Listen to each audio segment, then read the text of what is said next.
In an elegant meeting room, a $1 million contract hid a clause that no one there expected to question.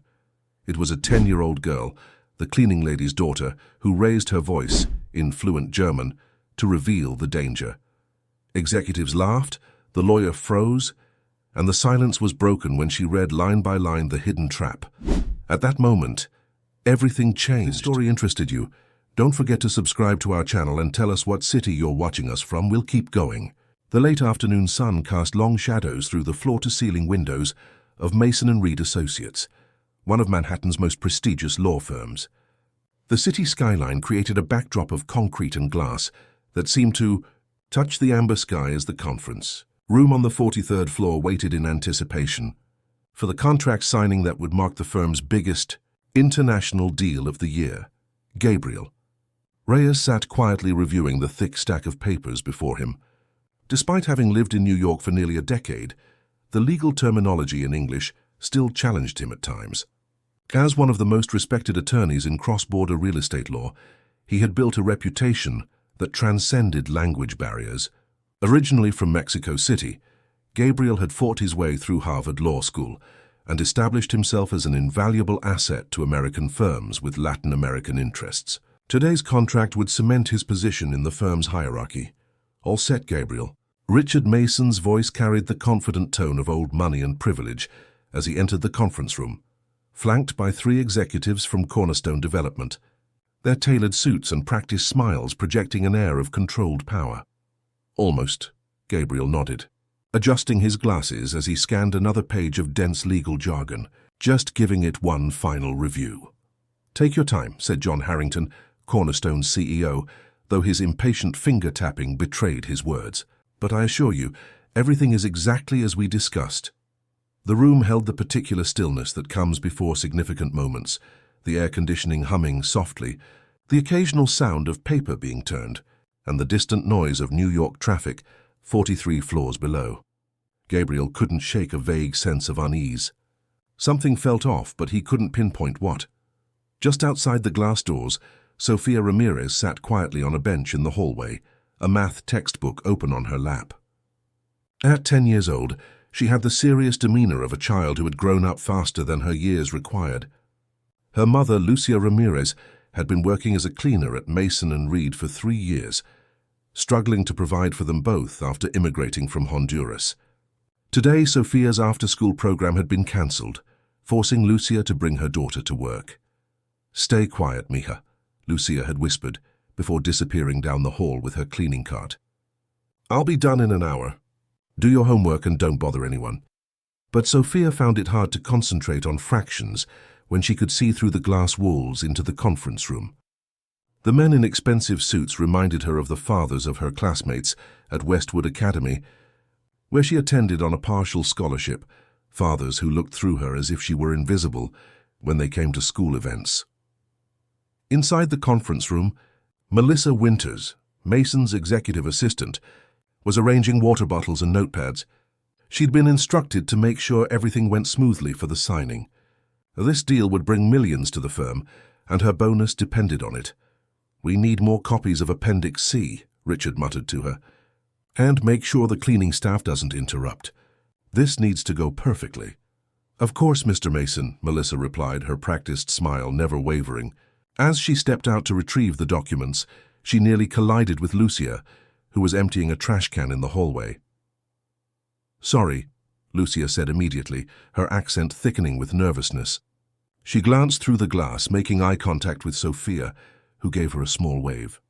"No problem," Melissa said dismissively. "Just make sure you stay out of the conference room until after the meeting. They're signing the Rivera property deal today." Lucia nodded and continued her work, but Sofia's ears perked up at the mention of Rivera. She had heard Gabriel mention it on the phone once when she was waiting for her mother after school. He had spoken in rapid Spanish about his grandfather's land in Mexico, property that had been in his family for generations. Inside the conference room, the executives were growing restless. Papers were spread across the polished mahogany table, and Richard Mason was explaining the final points to Gabriel. "So you see, Gabriel, this clause merely formalizes the transfer of development rights for the Rivera coastal properties. Standard language, nothing to worry about." Gabriel skimmed the section, his brow furrowing. The English was complex, filled with legal terminology that, despite his fluency, left room for uncertainty. Something nagged at him, a distant memory of his father warning him about men in suits with documents written in language designed to confuse. "Let me just check with our international law department," Gabriel said, reaching for his phone. "Is that really necessary?" John Harrington interjected, checking his Rolex. "We've all reviewed this extensively. It's getting late and we have a dinner reservation at 7. It's just that," Gabriel began, but was interrupted when Sophia appeared at the door, a glass of water in hand. "Excuse me," she said softly, her voice barely audible. "My mother asked me to bring this to Mr. Reyes." The room fell silent as all eyes turned to the small figure in the doorway. Sophia, in her simple school uniform that had seen better days, stood in stark contrast to the opulence of the room. But there was something in her eyes, a quiet intelligence, an observant quality that seemed to take in everything at once.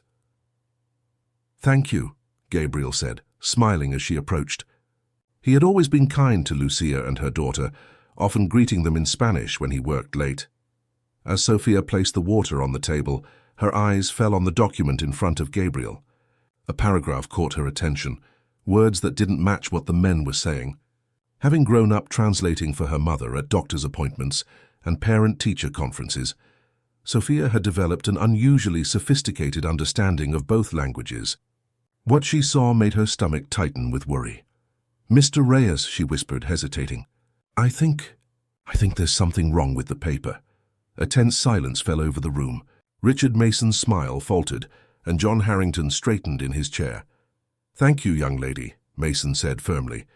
"But we're in the middle of an important meeting. Please wait outside." Gabriel, however, saw something in Sophia's expression that gave him pause. "What do you mean, Sophia? What's wrong with it?" Sophia's heart pounded as she pointed to a section in small print on page 17. "This part doesn't say what they told you. It says you're giving away all your family's land in Mexico, not just letting them build there. And it says you can never argue about it in court." The atmosphere in the room suddenly changed. The executives exchanged quick glances, and Mason cleared his throat. "This is ridiculous," he said with a forced laugh. "We're taking advice from the cleaning lady's kid now?" "Gabriel, I'm sorry about this interruption." But Gabriel was already sliding the document toward Sophia. "Could you read this section for me, please? Out loud in both languages." Sophia took a deep breath, feeling the weight of everyone's stares. But she had faced worse at school, where the rich kids mocked her accent and her second-hand clothes. This was important. She began to read, her voice growing stronger with each word as she translated the hidden clause that would have stripped Gabriel of his ancestral home. As she finished, the truth hung in the air like a physical presence. Gabriel's face had gone pale, then flushed with anger. The executives were no longer smiling. "You were trying to steal my family's land," he said quietly, dangerously. "Not just the development rights we discussed, everything. My grandfather's house, the orchards, all of it." "There must be some misunderstanding," Harrington said smoothly, reaching for the document. "Let me see that again." But Gabriel pulled the papers away, his mind racing through the implications of what had nearly happened. "I think we need to postpone this signing. And I'll be having our international law team review every page of this contract." "Gabriel, be reasonable," Mason said, his voice low and urgent. "This deal is worth millions to the firm. To you personally. Whatever concerns you have, we can address them later with small amendments." Outside in the hallway, Lucia had returned from her cleaning rounds and was watching the scene unfold through the glass walls.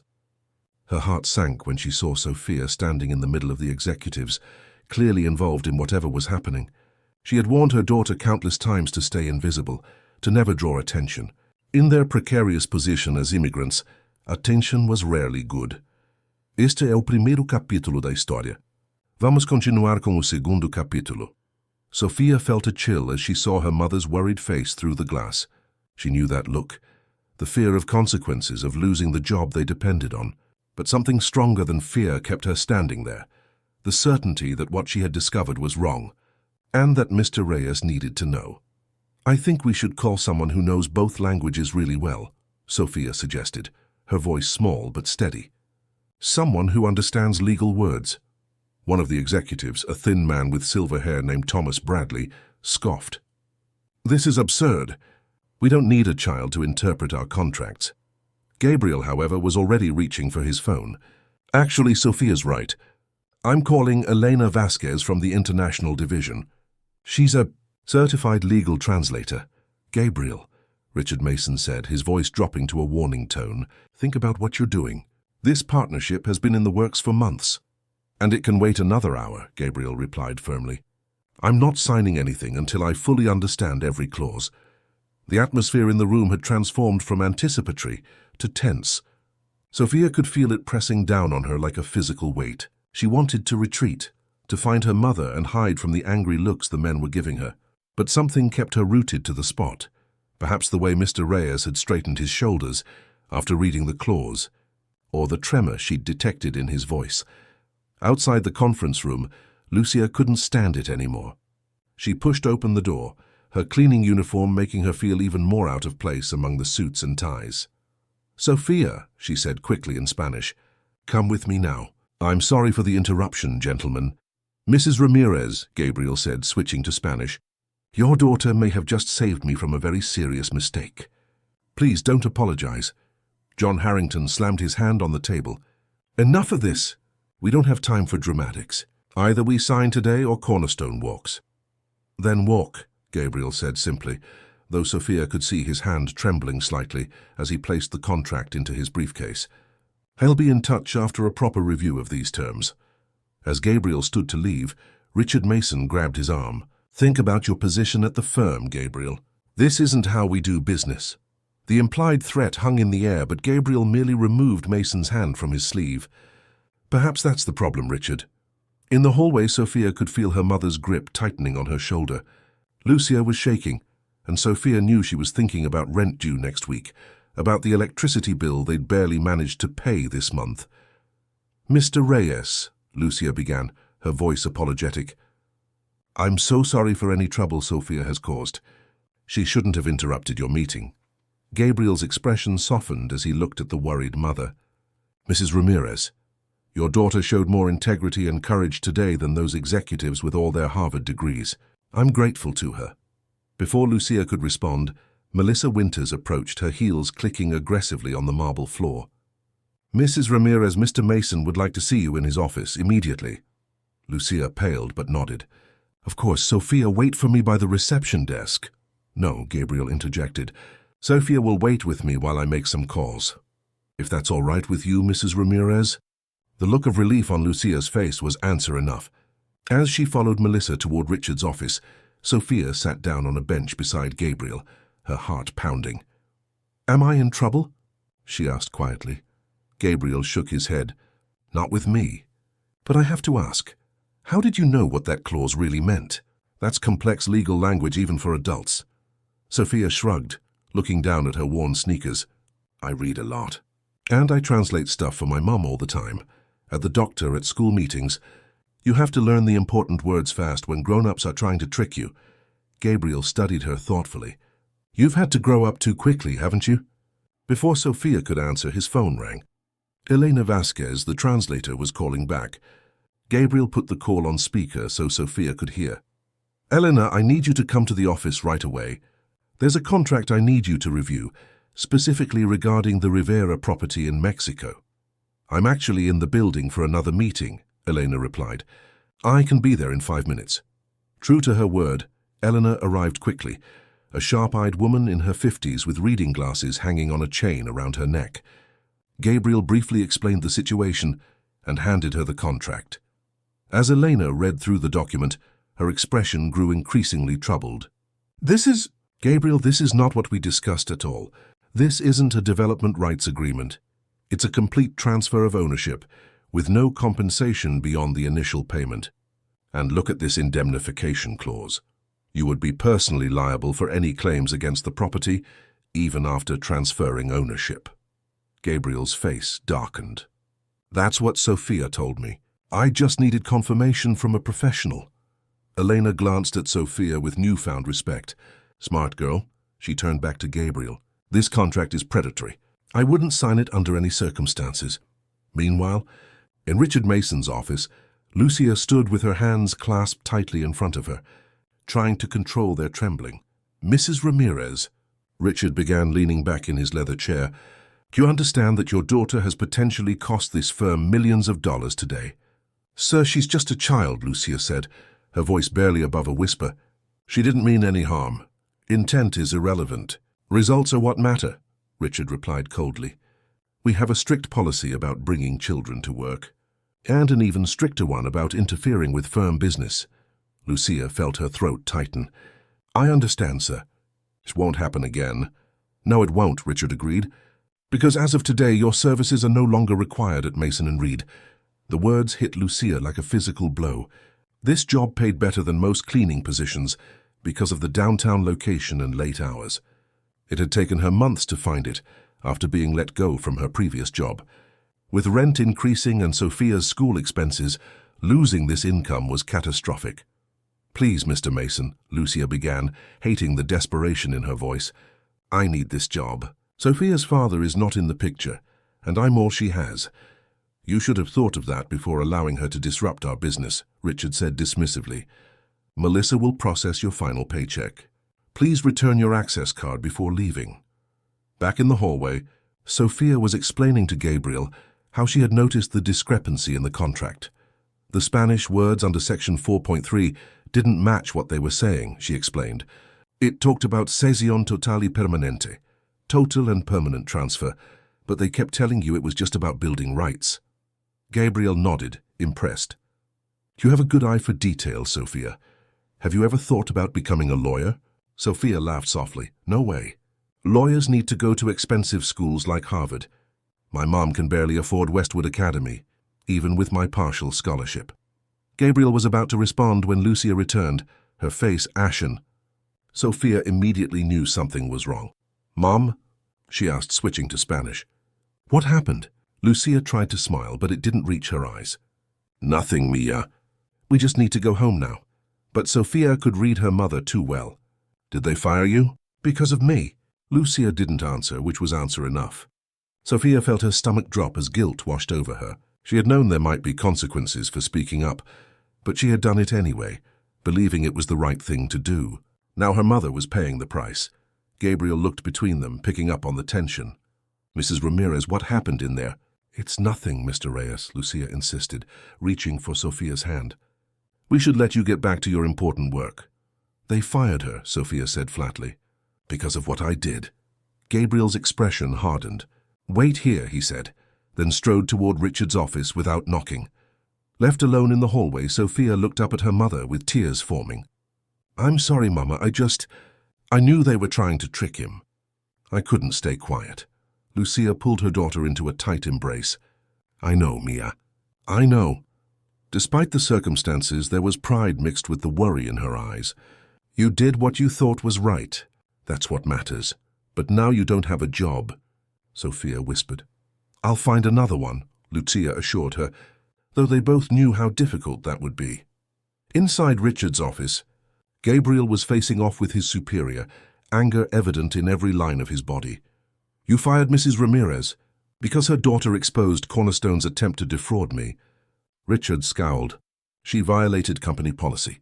And frankly, Gabriel, you're on thin ice yourself. Walking away from that deal was not your decision to make."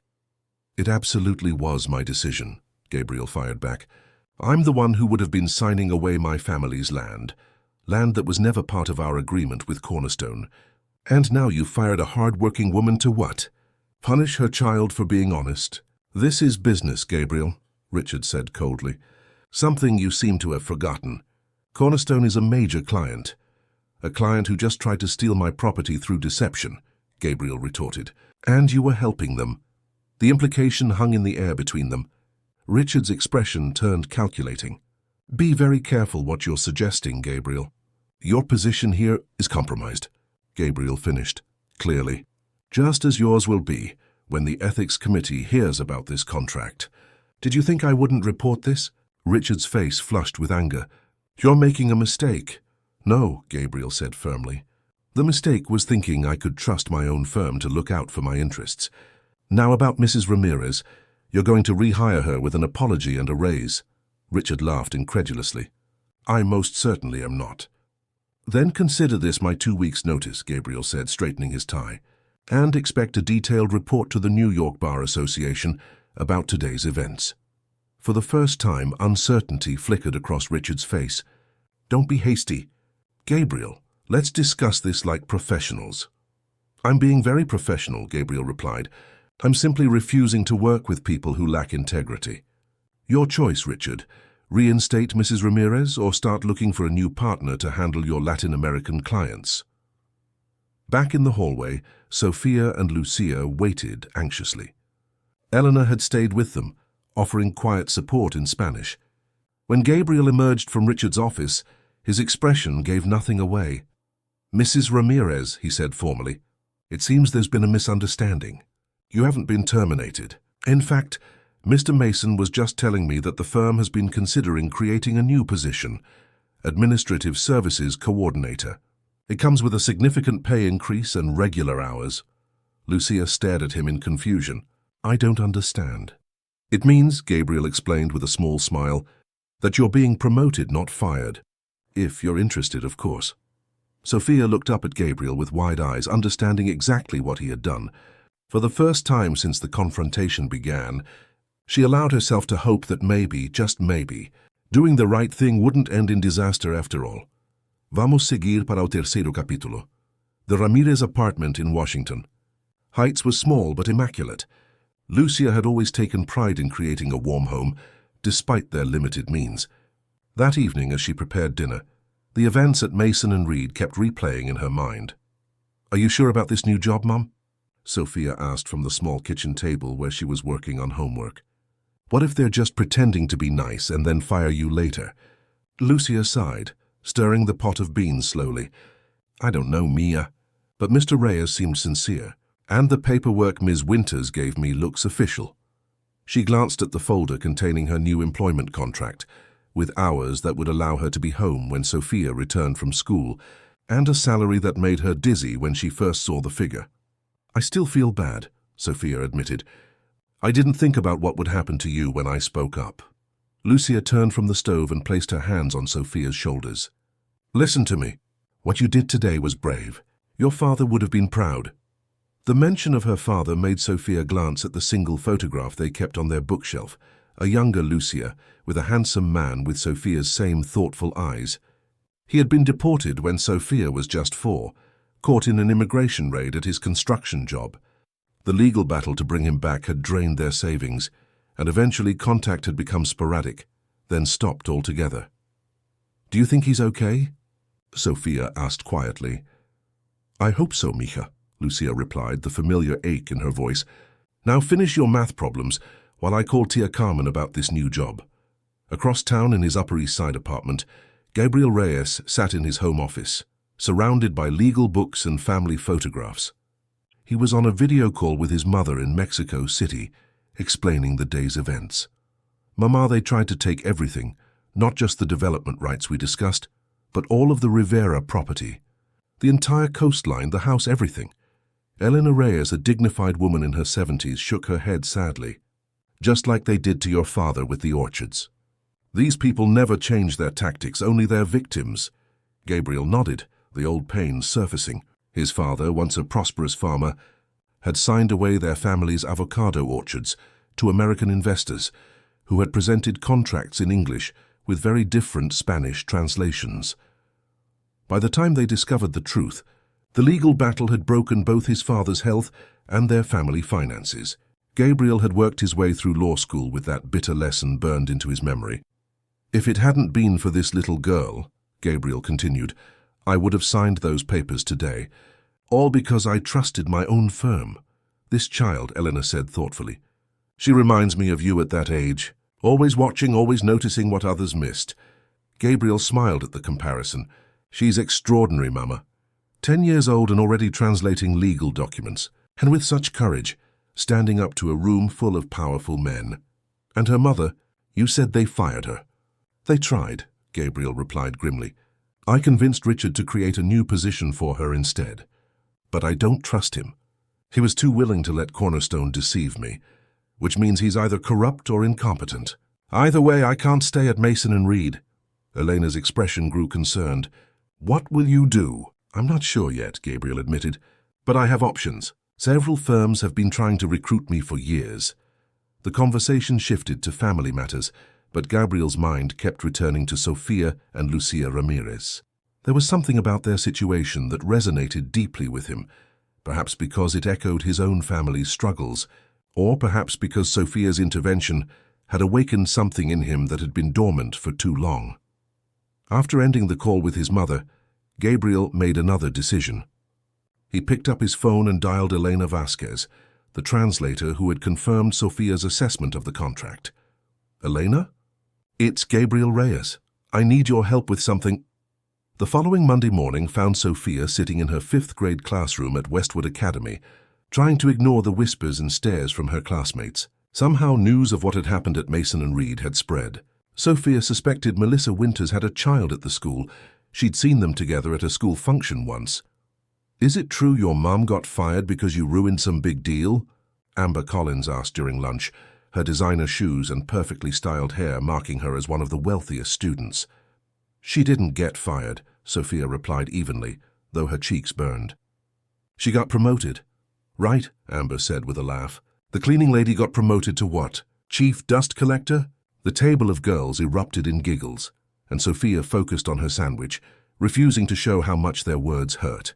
She'd endured this kind of treatment since receiving her scholarship 3 years ago. Westwood Academy was prestigious and would provide opportunities other schools couldn't, her mother always reminded her. That made the daily humiliations worth enduring. "Hey, new girl, come sit with us," called a voice from across the cafeteria.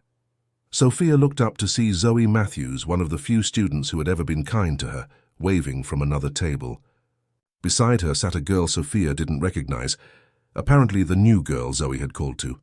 Gathering her lunch, Sofia made her way over, grateful for the escape. "This is Daniela," Zoe said, introducing a girl with curly black hair and warm brown eyes. "She just started today." "Daniela, this is Sofia." "Nice to meet you," Sofia said, offering a smile. "You too," Daniela replied with a slight accent that Sofia immediately recognized as similar to her mother's. "Zoe says you speak Spanish?" Sofia nodded, switching languages easily. "Yes, my family is from Honduras. You?" "Colombia," Daniela answered in Spanish, her face lighting up at hearing her native language. "My dad just moved us here for his new job." As they chatted, Sofia felt some of the tension from the morning dissipate. There was something comforting about finding another Spanish speaker in the predominantly white and wealthy student body of Westwood Academy. "My dad says there aren't many Latinos in corporate law in New York," Daniela was saying. "That's why he was recruited from Bogota." "Your dad's a lawyer?" Sofia asked, interest piqued. Daniela nodded proudly. "Yes, he specialized in international business law. He just joined a firm here called Torres and Associates." Before they could continue, the bell rang, signaling the end of lunch. As Sofia gathered her things, Zoe touched her arm. "Don't listen to Amber and her friends," she said quietly. "They're just jealous because you're smarter than all of them combined."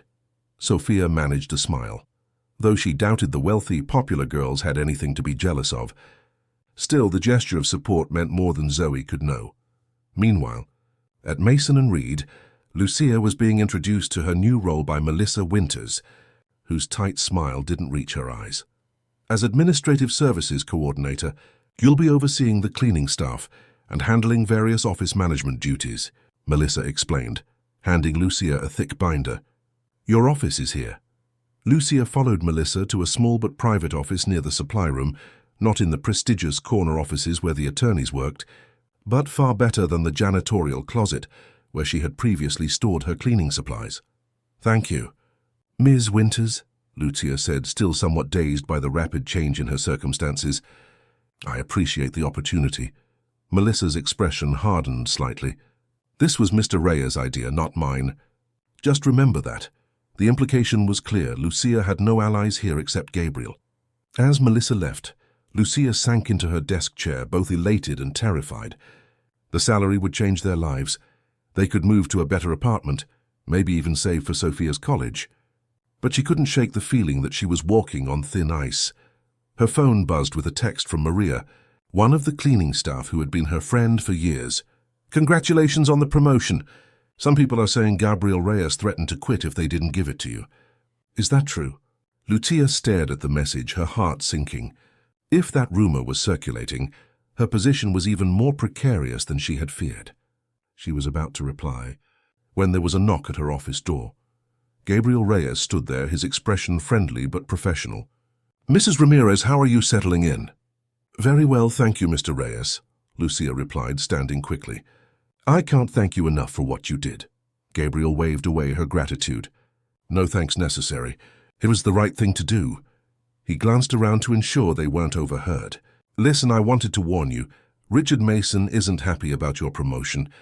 He agreed because I gave him no choice, but he's not someone who forgives easily." Lucia nodded, unsurprised. "I understand. I'll be careful. There's something else," Gabriel continued, his tone softening. "I've been thinking about Sophia. She has an extraordinary gift for languages and a natural understanding of legal concepts. Has she ever expressed interest in law?" Lucia couldn't help but laugh. "Mr. Reyes, we can barely afford Westwood Academy with her partial scholarship. Law school is not something we discuss. What if that wasn't an obstacle?" Gabriel asked carefully. "There's a program at Columbia Law School. They identify promising students early and provide mentorship and eventually scholarships. My friend Elena Vasquez, the translator you met, sits on their diversity committee. She'd like to meet Sophia." Lucia stared at him, speechless. "That's very generous, but why would you do this for us? You barely know us." Gabriel's expression grew distant for a moment. "When I was 10, my father lost everything because he couldn't understand the contracts he was signing. No one stood up for him. Your daughter stood up for me, a stranger. That kind of integrity deserves to be nurtured." Before Lucia could respond, Richard Mason appeared in the doorway, his cold gaze taking in the scene. "Gabriel," he said sharply, "the Cornerstone executives are on the line. They want to discuss misunderstandings in the contract." "I'm sure they do," Gabriel replied evenly. "I'll take it in my office." As Gabriel left, Richard lingered, his eyes boring into Lucia. "Enjoying your new office, Mrs. Ramirez?" "Yes, sir," Lucia said quietly. "Thank you for the opportunity." "Just remember, opportunities can disappear as quickly as they appear," Richard said smoothly, "especially when their champions move on." The threat was thinly veiled. If Gabriel left the firm, Lucia's position would be eliminated. Richard wanted her to know that, to feel insecure, to perhaps even pressure Gabriel to stay. "I understand, Mr. Mason," Lucia replied, meeting his gaze steadily. Years of dealing with difficult employers had taught her not to show fear. "I'll do my best to prove myself valuable to the firm regardless of who supports me." Richard's eyes narrowed slightly, surprised by her composure. "See that you do," he said before turning on his heel. Alone in her office, Lucia let out a shaky breath. The promotion was supposed to be a blessing, but now it felt like stepping into a minefield. And yet, Gabriel's mention of a program for Sophia sparked a hope she had rarely allowed herself to feel. Could her daughter really have opportunities that had been impossible for Lucia herself? She thought of her late husband, Eduardo, who had dreamed of giving Sophia a better life in America. "Our daughter will have choices we never had," he had promised. Perhaps against all odds, that dream wasn't lost after all. With renewed determination, Lucia opened the procedural binder Melissa had given her. If she was going to survive in this new role, she would need to become indispensable, not just to Gabriel Reyes, but to Mason and Reed itself. She had overcome far worse challenges than Richard Mason's disapproval. As the day progressed, Gabriel found himself increasingly frustrated by the call with Cornerstone executives. They were now claiming the problematic clauses had been drafting errors, a transparent lie that insulted his intelligence. "We value our relationship with Mason and Reed," John Harrington was saying smoothly, "and we'd like to move forward with a revised agreement." "I appreciate that," Gabriel replied, his tone professional but cool. "But I'll need to review any new proposal with independent counsel." There was a pause on the line. "You don't trust your own firm's legal team?" Harrington asked, surprise evident in his voice. The question hung in the air, loaded with implications. Gabriel thought of Richard Mason's willingness to push through the fraudulent contract, of how quickly he had tried to punish Lucia for her daughter's honesty. "Let's just say I'm being thorough," Gabriel answered diplomatically. I'll await your revised proposal. After ending the call, Gabriel sat back in his chair, his decision crystallizing. He could no longer stay at Mason and Reed, not after discovering how willing they were to sacrifice his interests for a lucrative client. But he couldn't simply walk away, not when Lucia's new position depended on his influence, not when Sophia's future might hang in the balance. He needed a plan not just for himself, but for the Ramirez family, who had unwittingly become entangled in his professional crisis. As he stared out at the Manhattan skyline, Gabriel began to formulate a strategy that would protect all of them from the fallout of that fateful meeting. Seguimos como cuarto capítulo. That evening, as autumn rain pelted against the windows of her small bedroom, Sophia sat cross-legged on her bed, attempting to concentrate on her history assignment. The events of the past few days kept intruding into her thoughts, making it difficult to focus on the American Civil War when her own civil war was brewing at school. A soft knock on the door interrupted her distracted studying. "Come in," she called, expecting her mother. Instead, Lucia entered with Gabriel Reyes following behind her. Sophia straightened in surprise, suddenly self-conscious about the cramped apartment with its mismatched furniture and walls that needed fresh paint. "Mr. Reyes wanted to speak with us," Lucia explained, her expression a mixture of curiosity and caution, "about an opportunity for you." Gabriel smiled warmly at Sophia. "I hope I'm not interrupting your homework." "It's just history," Sophia shrugged. Then added quickly, "I mean, history is important, but I was having trouble concentrating anyway." Gabriel chuckled. "History is very important. It teaches us about patterns that repeat themselves, like powerful people trying to take advantage of those with less power." Sophia nodded, thinking of how the contract situation mirrored what her classmates' parents sometimes did to cleaning staff and other workers, changing hours without notice, withholding pay for minor infractions, expecting gratitude for basic decency. "May I?" Gabriel asked, gesturing to the desk chair.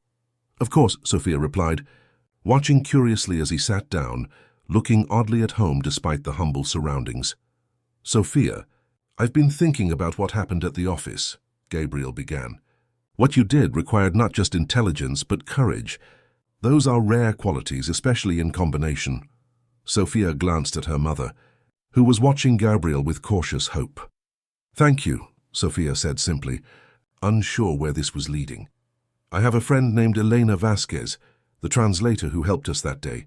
She works with a program at Columbia Law School that identifies promising students early and provides them with mentorship, special academic opportunities, and eventually scholarships." Sophia's eyes widened. "Columbia? Like the university?" Gabriel nodded. "One of the best law schools in the country. Helena thinks you would be a perfect candidate for their Youth Legal Scholars program. It would mean extra classes on weekends and during summer, but it could open doors for your future." Sophia felt her heart racing. Columbia was a name even her classmates at Westwood spoke of with reverence. The idea that she, the cleaning lady's daughter, could have a connection to such an institution seemed impossible. "But I'm only 10, she said. "And I don't know if I want to be a lawyer." "The program starts with students as young as middle school," Gabriel explained. "It's not about forcing you into law, but about nurturing talents that would serve you well in many professions. Critical thinking, analysis, advocacy. You don't have to decide anything now about your future career." Lucia, who had been silent, finally spoke. "What's the cost?" "We don't have money for extra programs, even with my new position." "That's the beauty of it," Gabriel replied. "It's fully funded by the law school and partner firms. There would be no cost to you." Sophia looked at her mother, recognizing the familiar expression, the one that appeared whenever something seemed too good to be true, the wariness born from years of disappointments and broken promises. "Why would you do this?" Lucia asked the question direct. "Is it because you feel guilty about what happened at the firm?" Gabriel considered the question carefully. "Partially, yes. What happened to you was unfair, and I feel responsible. But it's more than that." He turned to Sophia. "Your intervention reminded me why I became a lawyer in the first place, to prevent powerful people from taking advantage of others through legal manipulation. That purpose got lost somewhere in the corporate world. You helped me find it again." Something in his tone convinced Sophia he was being honest. She thought of Daniela, her new classmate whose father was a lawyer. What would it be like to have opportunities like that? When would it start? Sophia asked, allowing herself to consider the possibility. There's an interview process first, Gabriel explained. Eleanor would meet with you, evaluate your aptitude. If selected, the program would begin next semester. Lucia sat on the edge of Sophia's bed. This is a big decision, Mija. You already have so much schoolwork and you'd be giving up your weekends. Sophia nodded, understanding her mother's concern. The program sounded demanding, and she was already stretched thin trying to maintain her grades at Westwood, while dealing with the social challenges of being one of the few scholarship students. Could I think about it? She asked. Of course, Gabriel said. Eleanor is in no rush, but I should mention one thing. Acceptance into this program often comes with connections to better scholarship opportunities for high school and eventually college. Some students even receive full rides to Ivy League schools. The implications of his words hung in the air. For Sophia and Lucia, constantly worrying about finances and the future, such an opportunity was nearly impossible to dismiss. I'll think about it seriously, Sophia promised. After Gabriel left, promising to be in touch about setting up a meeting with Elena, Lucia sat beside Sophia on the bed, her expression troubled. What's wrong, Mom? Sophia asked. Isn't this a good thing? Lucia sighed. It could be wonderful, Mija, but I'm worried about Mr. Mason. Today he made it clear that my position exists only because of Mr. Reyes. If we become too involved with Mr. Reyes and he leaves the firm, you could lose your job. Sophia finished, the weight of adult concerns settling on her young shoulders once again. Maybe I shouldn't do the program then. Lucia immediately shook her head. No, we don't make decisions from fear. Your education comes first, always. We'll find a way to manage whatever happens.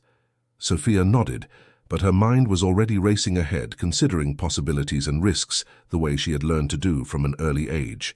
Whatever she decided about the program, one thing was clear. Their fates had become intertwined with Gabriel Reyes in ways neither of them had anticipated. The following morning at Westwood Academy, Sophia was surprised to see Daniela waiting by her locker. Buenos dias, Daniela greeted with a smile. I wanted to ask if you'd like to come to my house this weekend. My dad is having a dinner for some of his colleagues, and I'll be bored out of my mind without someone my age to talk to. The invitation caught Sophia off guard. She rarely received social invitations from classmates, certainly not to their homes. That sounds fun, Sophia replied cautiously. I'd have to ask my mom, of course. Great. Here's my address and my dad's number, Daniela said, handing Sophia a neatly written note. It's Saturday at 7. Nothing fancy, just dinner. As Daniela walked away to her class, Sophia stared at the address, Park Avenue. Definitely fancy, despite what Daniela had said. The contrast between her own Washington Heights apartment and a Park Avenue residence couldn't be more stark. Still, the idea of having a new friend, especially one who understood what it was like to navigate between cultures, was appealing. Tucking the note into her pocket, Sophia headed to her first class, unaware that this simple invitation would soon complicate an already complex situation. At Mason and Reed that same morning, Gabriel was reviewing his options with increasingly clear conviction. He had contacted 3 firms that had previously attempted to recruit him, and all had expressed enthusiastic interest. One in particular stood out, Torres & Associates, a rapidly growing firm specializing in international business law, with a strong ethical reputation and a commitment to diversity. Gabriel had known Antonio Torres for years. They had met at a Hispanic National Bar Association conference and stayed in touch.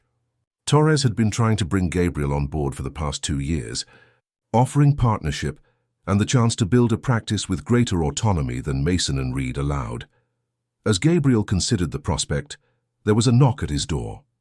Richard Mason entered without waiting for a response, closing the door behind him.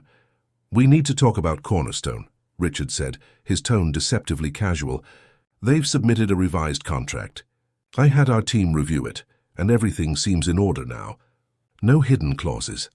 Gabriel accepted the document Richard handed him, but made no move to open it. I'll have Elena Vasquez review it as well. Richard's jaw tightened. That won't be necessary. Our team is more than competent. The same team that missed or ignored the fraudulent clauses in the first draft, Gabriel replied evenly. That was an unfortunate oversight, Richard said, his tone hardening. But questioning the integrity of this firm isn't helping anyone, Gabriel. Least of all yourself. Gabriel set the contract aside. I'm not questioning the entire firm's integrity, Richard. Just the decisions made regarding this particular deal. Richard leaned forward, dropping all pretense of collegiality. Let me be clear. Cornerstone is too important a client to lose over what they insist was a drafting error. The senior partners expect this deal to close by the end of the month. And if I refuse to sign, then you'll find yourself increasingly isolated here, Richard replied coldly. Committee assignments, prime clients, partnership voting, all could become challenging for you. Gabriel nodded, having expected as much. And what about Mrs. Ramirez? Will her position become challenging as well? A thin smile spread across Richard's face. That depends entirely on how valuable she proves to be to the firm. Without a champion, new positions can sometimes be deemed unnecessary in budget reviews. The threat was explicit now. Sign the contract or both Gabriel and Lucia would face consequences.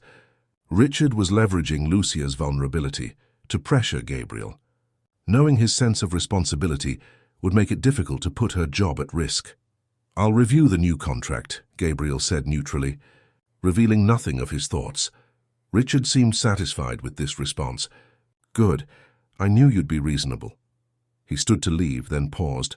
By the way, the cleaning staff has mentioned you've been visiting Mrs. Ramirez's home. Office rumors spread quickly, Gabriel. People might get the wrong idea about your interest in her family.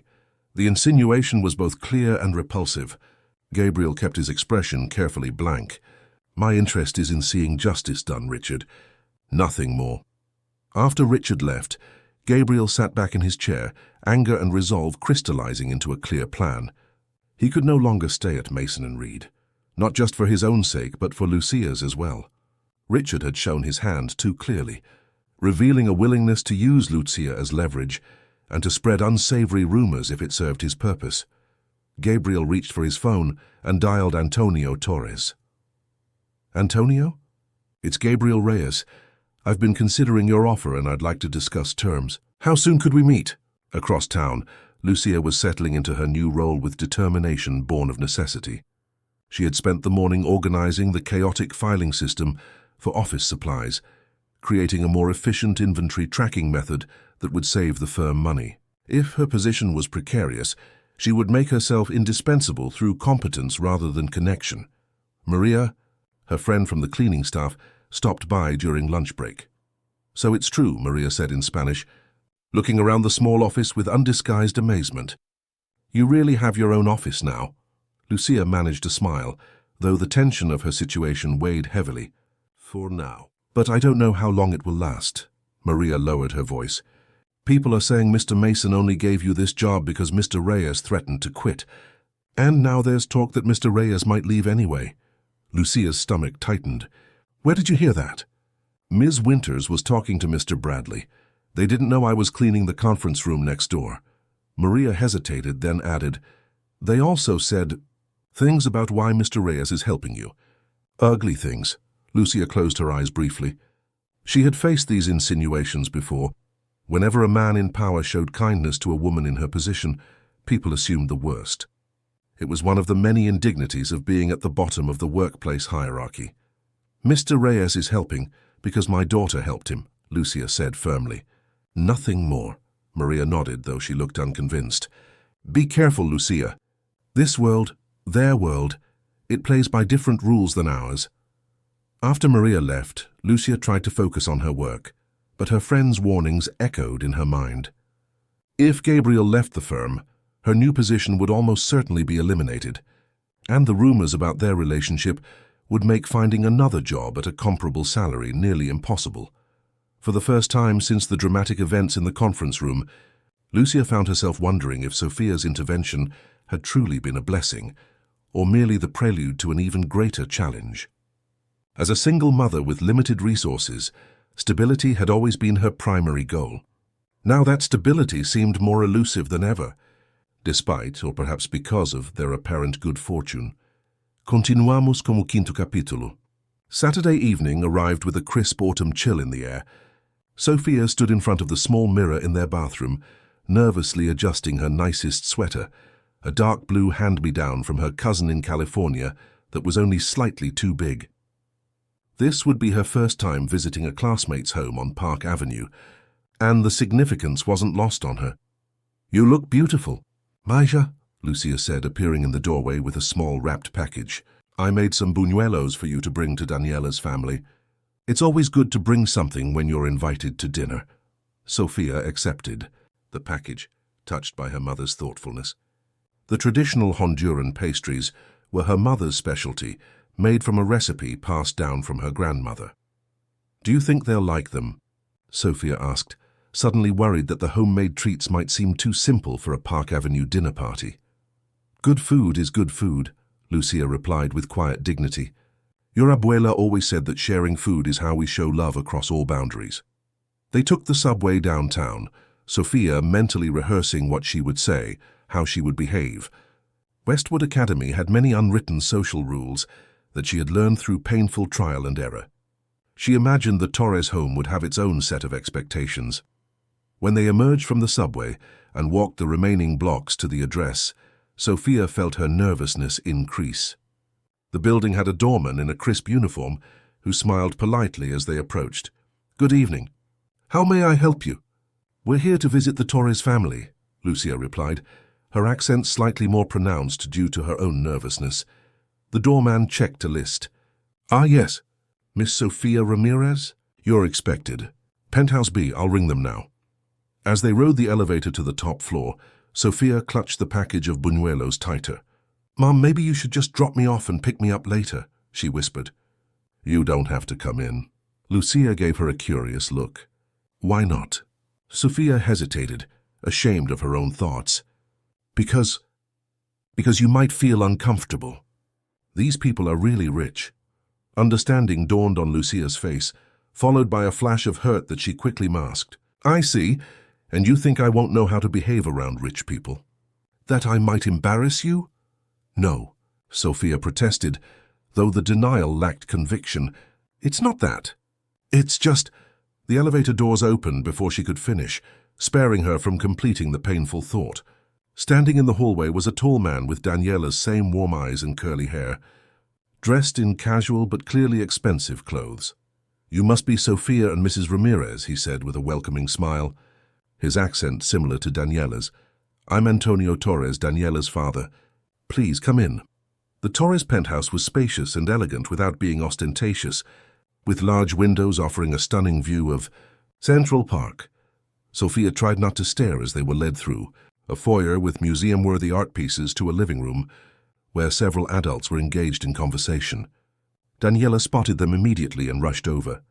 "Sophia, you came!" Her gaze fell on the wrapped package. "What's that?"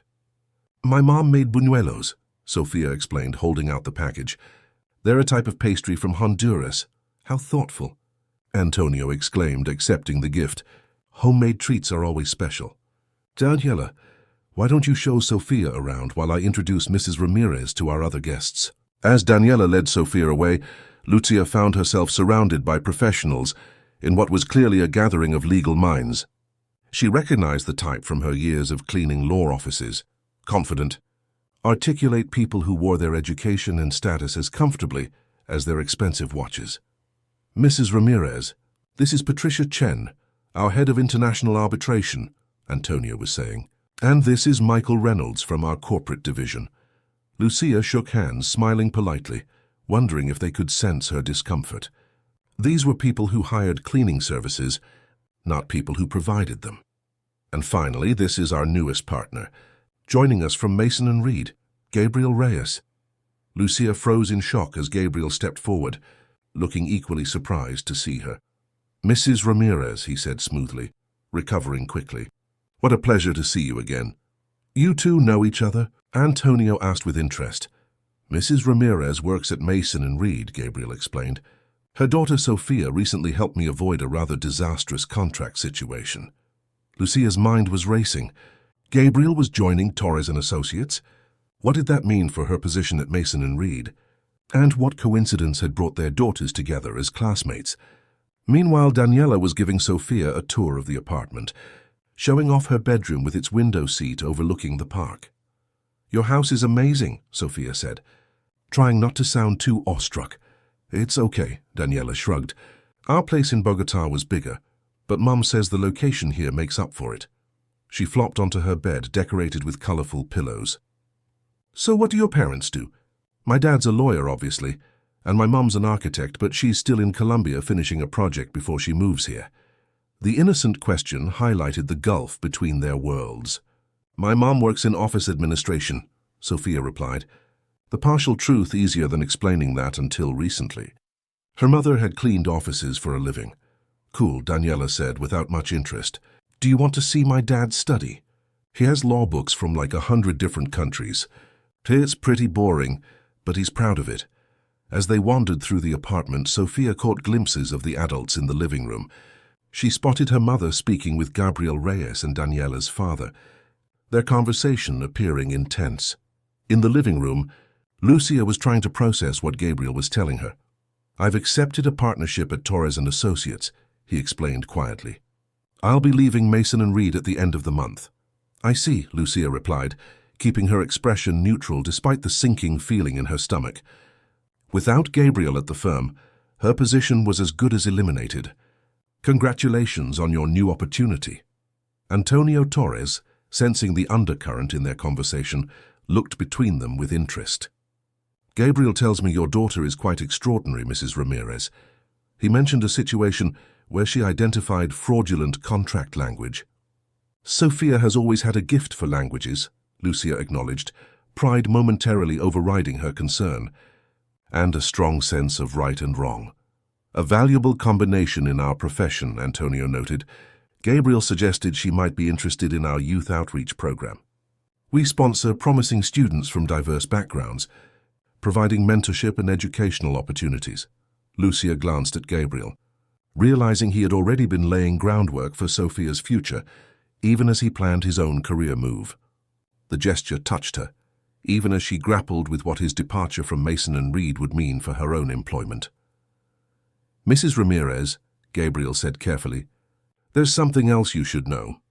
I've discussed your situation with Antonio. Torres & Associates has been looking to upgrade their office management systems. Your experience could be valuable here." Lucia stared at him, struggling to understand. "Are you offering me a job?" Antonio nodded. "Gabriel speaks highly of your organizational skills and work ethic. We'd like to interview you formally. Of course, but based on his recommendation, I believe you would be an excellent fit for our office manager position." The conversation was interrupted as the girls returned to the living room, Sophia's eyes widening as she spotted Gabriel. "Mr. Reyes, what are you doing here?" "He's joining our firm," Antonio explained, placing a friendly hand on Gabriel's shoulder. "One of the reasons for tonight's little celebration." As dinner was announced, the adults and children moved to an elegant dining room with a table set for 12. Sophia found herself seated between Daniela and a woman introduced as Judge Rebecca Stern, while Lucia was placed between Gabriel and Antonio. Throughout the meal, Sophia observed the easy way these professionals conversed, discussing cases and legal precedents, occasionally explaining concepts to the judge's teenage son, who was considering law school. She noticed how they seamlessly included her mother in the conversation, treating her with respect rather than the dismissive politeness she had often witnessed from her classmates' parents. "Sophia," Judge Stern said during dessert, "Gabriel tells me you're interested in possibly pursuing law. What area would you find most interesting?" Sophia, caught off guard, glanced at Gabriel before answering. "I'm not sure yet, but I think I'd want to help people who don't understand the system, immigrants maybe, or people who get tricked because they don't know their rights." The judge nodded approvingly. Advocacy for the vulnerable is the highest calling in our profession. Too many forget that. Later, as the evening wound down and guests began to leave, Antonio pulled Gabriel aside for a private conversation, while Lucia helped Sophia gather her things. "Your daughter is remarkable," Antonio said. "She reminds me of my Daniela, that same spark of intelligence and determination." "Yes, she is," Gabriel agreed. "And her mother is equally impressive, though in different ways. Lucia Ramirez has overcome challenges that would break most people, all while raising Sofia to be compassionate and brave. Antonio studied him thoughtfully. You care about them? More than professionally. Gabriel hesitated, then nodded. They represent everything I went into law to protect. People who work hard, play by the rules, yet find the system stacked against them. When Sofia spoke up in that conference room, she reminded me of who I used to be, before billable hours and corporate politics became my focus. Well, Antonio said with a smile, Torres and Associates might be the perfect place for your recalibration. We've built our reputation on ethical practice and community engagement. As Gabriel rejoined the remaining guests, he found Sofia and Lucia preparing to leave. I've called a car service for you, he told them. It's too late for the subway. That's not necessary, Lucia began, but Gabriel raised a hand to stop her protest. Please, it's the least I can do. And I'd like to speak with both of you before you go. Once they were seated in a quiet corner of the living room, Gabriel explained his decision to join Torres and Associates and the possibility of a position for Lucia. You're leaving Mason and Reed because of what happened with the contract? Sofia asked, putting the pieces together. Gabriel nodded. Partly, but also because I've realized it's not where I belong anymore. Sometimes, Sofia, the hardest part of doing the right thing is recognizing when you're in the wrong place. Sofia considered this, thinking of her own struggles at Westwood Academy. Does that mean my mom will lose her new job? Almost certainly, Gabriel admitted, not sugarcoating the truth. Richard Mason created that position to placate me. Once I'm gone, he'll eliminate it. Lucia sat straighter, her expression resolute. We'll manage. We always have. I have no doubt, Gabriel replied. But I hope you'll consider interviewing for the position here. Antonio is serious about the offer. Your organizational skills are exactly what they need. Lucia looked skeptical. Mr. Torres doesn't know me. He's offering this as a favor to you. He's offering you an interview because I vouched for your abilities, Gabriel corrected. The rest will be up to you. And knowing Antonio, he'll be thorough in his assessment. He doesn't make hiring decisions based on sentiment. Sofia watched this exchange with growing understanding of the adult complexities at play. Her simple act of speaking up in that conference room had set in motion changes that were still unfolding, affecting careers and futures in ways she couldn't have anticipated. And what about the program you mentioned? Sofia asked. The one with the lawyer lady from Columbia? Eleanor is still very interested in meeting you, Gabriel assured her. In fact, she's connected to Torres and Associates as well. She teaches part-time at Columbia and handles special projects for Antonio's firm. Their youth program is similar to the one at Columbia, with some overlapping resources. As the conversation concluded and they prepared to leave, Daniela approached Sofia with a conspiratorial smile. So what did you think? Boring lawyer talk all night, right? Sofia shook her head, surprising herself with her answer. Actually, I thought it was interesting, especially when they talked about international cases. Daniela looked at her curiously. My dad says you're some kind of language genius. Is that true? Did you really catch bad guys trying to trick a lawyer? Not exactly, Sofia laughed. I just noticed some words didn't match what they were saying. Still cool, Daniela declared. Hey, do you want to come over again next weekend? We could watch movies or something. No lawyers allowed. The invitation, so casual from Daniela's perspective, meant more to Sofia than her new friend could know. I'd like that, she said with a genuine smile. As they rode the elevator down to where a black town car waited to take them home, Lucia put an arm around Sofia's shoulders. What did you think of tonight? She asked softly. Sofia considered the question carefully. I think we're not as different from them as I thought we were. They seem to really listen to us. Lucia nodded, understanding the significance of this observation. In their experience, people of wealth and status rarely truly listened to those they considered beneath them. Mr. Reyes is different, Sofia continued. He sees us. Really sees us. Yes, Lucia agreed quietly. He does. The car ride back to Washington Heights was silent. Both mother and daughter lost in thoughts about the unexpected turns their lives had taken, and the possibilities now unfolding before them, possibilities that had seemed unimaginable just a week earlier. As they arrived at their building, Lucia paused before exiting the car. Sophia, I want you to remember something. No matter what happens with these jobs or programs, we'll be okay. We have each other. Sophia nodded, squeezing her mother's hand. I know, Mom, we always figure it out. But for the first time in a long while, figuring it out might mean more than just survival. It might mean opportunity, growth, and a future limited only by their courage to reach for it. Vamos. Para o sexto capítulo. Monday morning brought a tense atmosphere to Mason, and Reed, word of Gabriel's imminent departure, had spread throughout the firm, creating ripples of speculation and uncertainty. For Lucia, arriving at her office felt like walking into hostile territory. The friendly nods from colleagues had been replaced with curious glances and whispered conversations that fell silent as she passed. Melissa Winters was waiting by Lucia's door, her expression a carefully composed mask of professional detachment. Mrs. Ramirez, Mr. Mason would like to see you in his office, immediately. Lucia set down her purse, taking a moment to collect herself. Thank you, Ms. Winters, I'll be right there. As Melissa walked away, Lucia caught sight of Maria pushing her cleaning cart down the hall. Their eyes met briefly, Maria's filled with sympathy and concern. They both knew what this summons likely meant. Richard Mason's corner office exuded power and privilege, with its panoramic views of Manhattan and walls adorned with photographs of Mason alongside politicians and business leaders. He barely looked up from his computer as Lucia entered. Mrs. Ramirez, he said after letting her stand uncomfortably for several seconds. I assume you've heard that Gabriel Reyes has decided to leave the firm. Yes, sir, Lucia replied evenly, determined not to show weakness. I heard he's joining Torres and Associates.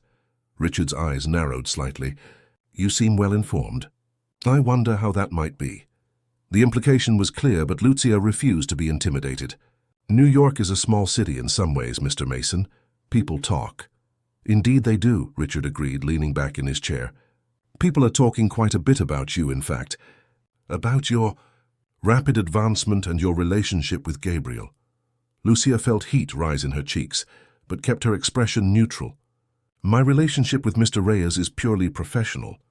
Of course, Richard said with a thin smile. Nevertheless, the circumstances have changed. As you know, your position was created under somewhat unusual circumstances. With Gabriel's departure, we need to reassess the firm's staffing needs. Here it was, the dismissal she had been anticipating since learning of Gabriel's career move.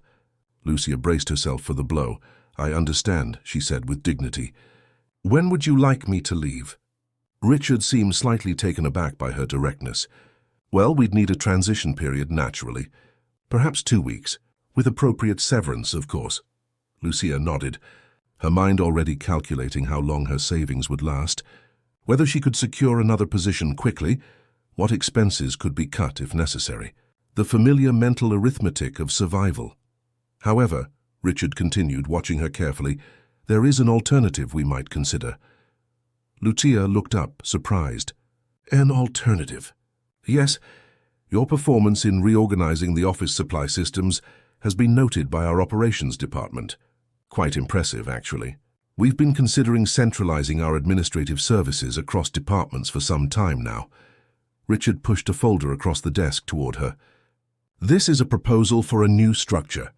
Your position would be redefined rather than eliminated, focusing specifically on systems optimization rather than general office management. The salary would be adjusted, of course, to reflect the more specialized focus. Lucia opened the folder with steady hands, though her heart was racing.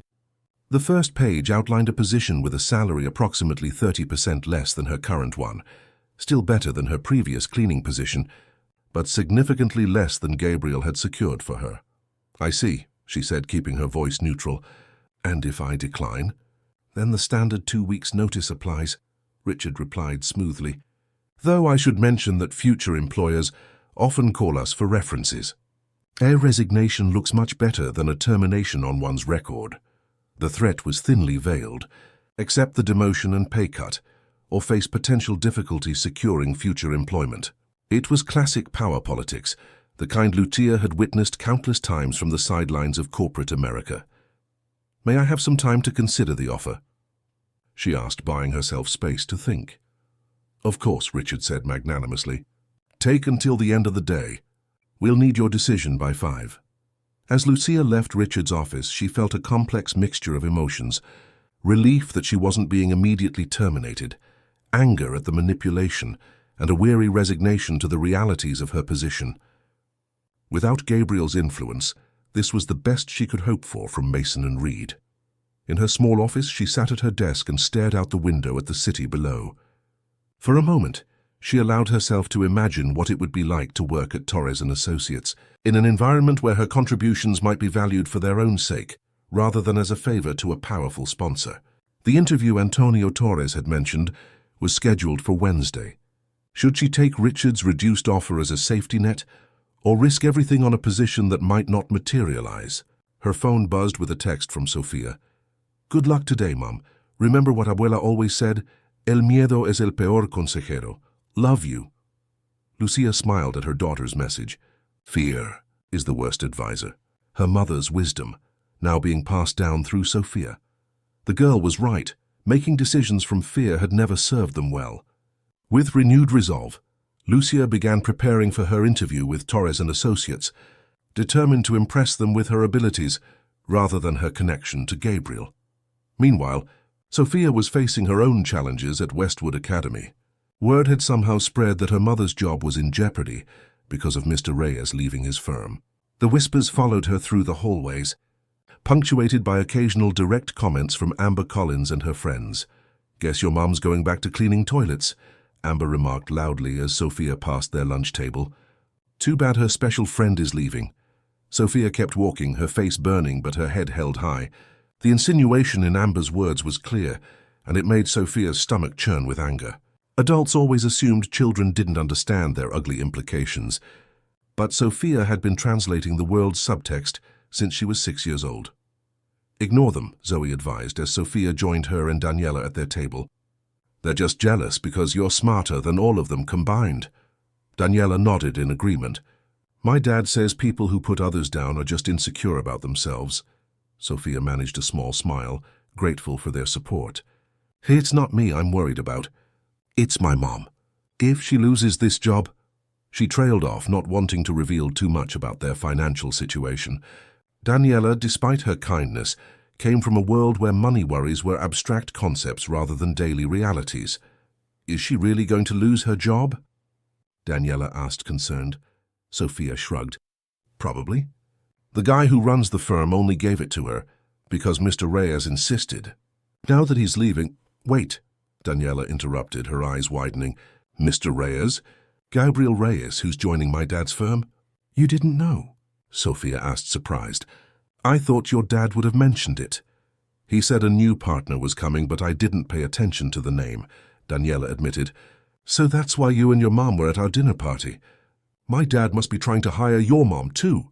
The pieces fell into place for both girls simultaneously. Their unexpected friendship wasn't coincidental. It was connected to their parents' professional lives in ways neither had realized. "Has your mom interviewed with my dad yet?" Daniela asked eagerly. "It's on Wednesday," Sofia replied. "But she's nervous. She's never had a job like that before." Daniela waved away the concern. "My dad's a good judge of people. If he thinks she can do it, she probably can." She leaned forward conspiratorially. "And I could put in a good word. He listens to me sometimes." Sofia laughed despite her worries. "Thanks, but I think my mom would want to get the job on her own merits." "Suit yourself," Daniela shrugged. "But a little extra help never hurts." After school, Sofia found Gabriel waiting outside the main entrance, drawing curious stares from students and parents alike. His expensive suit and confident bearing marked him as someone of importance. "Mr. Reyes," Sofia said, approaching him cautiously. "What are you doing here?" "I hope you don't mind," Gabriel replied with a warm smile. "I wanted to speak with you, and I thought it might be easier to catch you here than to arrange another home visit." Sofia glanced around, aware of the attention they were attracting. Amber Collins was watching open-mouthed from her mother's luxury SUV. "Is something wrong?" Sofia asked, lowering her voice. "Is it about my mom's job?" Gabriel gestured toward a nearby bench. "That's part of what I wanted to discuss. May I walk you home?" "With your permission, of course." Sofia nodded, oddly touched by his deference to her autonomy. Most adults in her experience simply issued directives to children, assuming compliance. As they began walking toward the subway station, Gabriel matched his pace to her shorter strides. "I spoke with Richard Mason this morning," he began. "He's planning to offer your mother a revised position with reduced responsibilities and compensation." Sophia's heart sank. "I figured something like that would happen." "Will she take it?" "That's her decision," Gabriel replied. "But I wanted you to know that I've spoken with Antonio Torres about your mother's qualifications in detail. He's genuinely interested in her organizational abilities, not just doing me a favor." Sophia studied him thoughtfully. "Why are you doing all this for us? Is it just because I helped you with the contract?" Gabriel considered the question carefully. "That was the catalyst, yes, but it's become more than that." He paused, seemingly searching for the right words. "Do you know what integrity means, Sophia?" "Acting honestly even when it's hard," Sophia replied promptly. "Exactly. When you spoke up in that conference room, you showed exceptional integrity. It reminded me of something I'd lost sight of in my career, the reason I became a lawyer in the first place." Gabriel's expression grew distant for a moment. "My father lost everything because powerful people used legal documents to deceive him. I swore I'd never let that happen to others. Somewhere along the way, working for firms like Mason and Reed, I forgot that promise." They walked in silence for a moment, Sophia absorbing his words. "So helping us is like getting back to who you really are." Gabriel looked surprised, then smiled. "That's remarkably insightful." "Yes, I suppose it is." They had reached the subway entrance when Sophia spotted Elena Vasquez emerging from the station. The translator recognized them immediately and approached with a warm smile. "Gabriel, and you must be Sophia," she said, extending her hand to the girl. "I've heard so much about you." "Elena," Gabriel greeted her. "Perfect timing." "Sophia, this is Elena Vasquez, the translator I told you about. She's also involved with the youth program at Columbia." Sophia shook the woman's hand, feeling suddenly shy. "Nice to meet you." "Likewise," Elena replied, her gaze assessing but kind. "Gabriel tells me you have quite a gift for languages and legal interpretation." "That's rare in someone your age." Sophia shrugged, uncomfortable with the praise. "I just translate stuff for my mom a lot." "You learn to listen carefully when people are trying to trick you." Elena's eyebrows rose at this matter-of-fact statement. "A valuable skill in any context, but especially in law. Would you be open to meeting officially to discuss the Columbia program? Perhaps after school one day next week." Sophia glanced at Gabriel, who nodded encouragingly. "I think so. I'd have to check with my mom first." "Of course," Elena agreed. "Family support is essential for the program. In fact, we'd want your mother involved in the process as well." As they parted ways, Sophia with a promise to discuss the meeting with her mother, she felt a strange new emotion taking root. Not just hope for a better future, but a sense that she was being seen and valued for her abilities rather than pitied for her circumstances. At Torres & Associates that afternoon, Gabriel was settling into his new office when Antonio stopped by, casually leaning against the doorframe. "How's the transition going?" Antonio asked. "Smoother than expected," Gabriel replied, though Richard Mason's parting remarks were less than cordial. Antonio chuckled. "I imagine so. We've poached from Mason and Reed before. Richard has a talent for holding grudges." He entered the office fully, closing the door behind him. "Speaking of Mason and Reed, I've been reviewing Mrs. Ramirez's resume. Her formal qualifications are limited." Gabriel nodded, having anticipated this concern. "Her educational opportunities were constrained, yes. But her practical experience is substantial. She's managed household budgets under extreme constraints, navigated complex systems as an immigrant, and developed impressive organizational skills out of necessity. Skills that don't necessarily translate to managing a law firm's operations," Antonio pointed out, though his tone remained neutral. "Perhaps not directly," Gabriel conceded, "but her recent work at Mason and Reed demonstrates her ability to adapt quickly. She reorganized their supply management system in a week, saving the firm thousands in unnecessary expenditures." Antonio studied him thoughtfully. "You're quite the advocate, Gabriel. One might wonder about your personal interest in the matter." Gabriel met his gaze steadily. "My interest is in seeing talent recognized regardless of background. Mrs. Ramirez deserves an opportunity based on her abilities, not her credentials." After a moment, Antonio nodded. Fair enough. The interview will proceed as planned, with the same standards we apply to all candidates. He turned to leave, then paused. By the way, Patricia was impressed with Sophia at the dinner, said she has the makings of a fine legal mind. She does, Gabriel agreed, with the right opportunities. Antonio's expression softened slightly.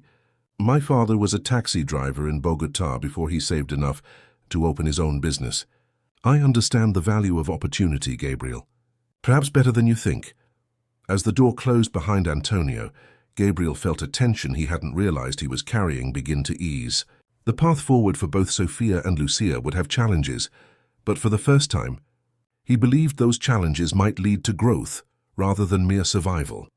That evening, as Lucia prepared dinner in their small kitchen, she shared the details of Richard Mason's offer with Sophia. It's less money, she explained, chopping vegetables with practiced efficiency, but still more than I made cleaning, and the hours would still allow me to be home when you return from school. Sophia, setting plates on their small table, frowned. But it's not fair. They're only doing it because they think you can't get another job. Lucia paused, giving her daughter a measured look. Life is rarely fair, Mija. Sometimes we make compromises to survive. But what about the interview at Torres? Sophia pressed. Mr. Torres seemed nice at the dinner. Aunt Daniela says he's a good boss. It's a more demanding position, Lucia said carefully. One I'm not sure I'm qualified for. Richard's offer is a safer choice. Sophia set down the forks with more force than necessary. Safer doesn't mean better, Mum. Remember what Abuela said about fear being a bad advisor? Lucia couldn't help but smile at having her mother's wisdom quoted back to her. When did you get so grown up, Sophia Ramirez? When I started having to translate the world for both of us, Sophia replied with disarming honesty. Lucia's smile faded as she recognized the truth in her daughter's words. Sophia had been forced to grow up too quickly to understand adult complexities beyond her years. Part of Lucia mourned the carefree childhood her daughter deserved, but would never have. Another part recognized that these challenges had forged Sophia's remarkable character. Her courage, her insight, her fierce sense of justice. I met Elena Vasquez today, Sophia continued, changing the subject slightly. She wants to meet with both of us about that Columbia program. Both of us? Sophia nodded. She said family support is important. I think she wants to make sure you're okay with it. Lucia wiped her hands on a dish towel, considering this. The program represented opportunity for Sophia, but also commitment and challenges. More hours of study, heightened expectations, exposure to a world far removed from their own. What do you think about it? Lucia asked. Is it something you really want, or something Mr. Reyes wants for you? Sophia considered the question seriously. I'm not sure yet, but I think I want to find out more. It feels important, like a door opening that I didn't know was there. Lucia nodded slowly. Then we'll meet with Ms. Vasquez, and I'll go to the interview at Torres & Associates with an open mind. And Mr. Mason's offer? Sophia pressed. Lucia smiled at her daughter's persistence. I'll hold off on giving him an answer until after Wednesday. Satisfied? Sophia grinned. For now. As they sat down to dinner, Lucia found herself contemplating the strange twists of fate that had brought them to this crossroads. One moment of courage from Sophia had set in motion changes that were still unfolding, creating possibilities neither of them could have imagined just weeks earlier. Whatever came next, whether opportunity or disappointment, they would face it together, as they always had. But for the first time in years, Lucia allowed herself to hope for more than mere survival. Perhaps, just perhaps, the time had come for them both to thrive. Finalizando como sétimo y último capítulo. Wednesday morning dawned bright and clear, a crisp autumn day that seemed to shimmer with possibility. Lucia stood before her small closet, deliberating over what to wear to her interview at Torres & Associates. She had exactly one professional outfit, a navy skirt suit she'd purchased second-hand for Sophia's school meetings, and she scrutinized it now for any signs of wear or imperfection. You look perfect. Mom? Sophia said from the doorway, already dressed in her Westwood uniform. Very professional. Lucia smoothed the jacket nervously. Not too formal? Not too casual. Just right, Sophia assured her, coming to stand beside her mother and meeting her eyes in the mirror. Like Goldilocks. Lucia laughed, some of the tension leaving her shoulders. When did you become the adult in this family, giving me pep talks? Sophia grinned. We take turns. Today it's my turn to be the grown-up. They left the apartment together, separating at the subway station. Sophia bound for Westwood Academy, Lucia for the Torres and Associates offices in Midtown. As they parted, Sophia gave her mother a fierce hug. Remember what Mr. Reyes said. They need your skills, not just your connection to him. You can do this. Lucia held her daughter close for a moment longer than usual. Thank you, Mija. For everything. The Torres and Associates offices occupied 3 floors of a sleek glass building near Bryant Park. The reception area was elegant but welcoming, with comfortable seating and walls adorned with art from various Latin American countries. Lucia recognized styles from Mexico, Colombia, and her native Honduras, a subtle but meaningful acknowledgement of the firm's international focus. Mrs. Ramirez. The receptionist approached with a warm smile. Mr. Torres is ready for you. I'll show you to the conference room. As they walked through the office, Lucia took careful note of the atmosphere. Unlike the hushed, tension-filled corridors of Mason and Reed, the Torres workspace hummed with purposeful energy. Staff members nodded or smiled as they passed, without the curious stares she had grown accustomed to at her current workplace. The conference room overlooked Bryant Park, its autumn colors creating a vibrant backdrop. Antonio Torres rose to greet her, extending his hand with genuine warmth. Mrs. Ramirez, thank you for coming. Please have a seat. To her surprise, only Antonio was present. No HR representative, no committee of scrutinizing partners. The absence of an audience eased some of her nervousness. I appreciate the opportunity, Mr. Torres, Lucia said, taking the offered chair. Antonio, please, he replied with an easy smile. We're less formal here than at Mason and Reed, I imagine. The interview began conventionally enough, with Antonio asking about her experience and organizational approaches. Lucia answered honestly, neither exaggerating her qualifications nor diminishing her capabilities. When describing the supply management system she had implemented at Mason and Reed, she found herself speaking with unexpected confidence, explaining the inefficiencies she had identified and the solutions she had created. Impressive, Antonio commented. Richard Mason is notoriously resistant to change. How did you convince him to implement your system? Lucia hesitated. I didn't ask permission, she admitted. I simply reorganized the storage areas and created a new inventory tracking method. Once the cost savings became apparent, Mr. Mason tacitly accepted the changes. Antonio laughed. Initiative and results, a powerful combination. He leaned back in his chair, his expression becoming more thoughtful. May I speak frankly, Mrs. Ramirez? Of course. Your formal qualifications for this position are limited. Under normal circumstances, we would require a degree in business administration or comparable experience managing a professional office. Lucia nodded, having expected this objection. I understand. However, Antonio continued, I'm more interested in demonstrated ability than in credentials. Your achievements at Mason and Reed, accomplished in a matter of weeks with no formal training, suggest a natural talent for systems thinking and organizational leadership. He slid a folder across the table to her. This is our current office management structure. As you'll see, it's somewhat fragmented. Departmental silos, redundant processes. We need someone to streamline operations across all 3 floors, creating a more cohesive system. Lucia opened the folder, quickly absorbing the organizational charts and procedure outlines. Years of navigating complex systems as an immigrant, healthcare, immigration, education, had honed her ability to identify structural inefficiencies. Almost immediately, she spotted areas for improvement. Your supply procurement is handled separately by each department, she noted. That creates unnecessary duplication and prevents volume discounts. And your scheduling system for conference rooms seems to create bottlenecks around midday. Antonio's eyebrows rose slightly. You gleaned that from a 2-minute review of our charts? Lucia pointed to a section of the document. The meeting conflicts are documented here in your quarterly reports. As for the procurement issue, I noticed similar patterns at Mason and Reed. It's a common problem in firms where departments operate independently.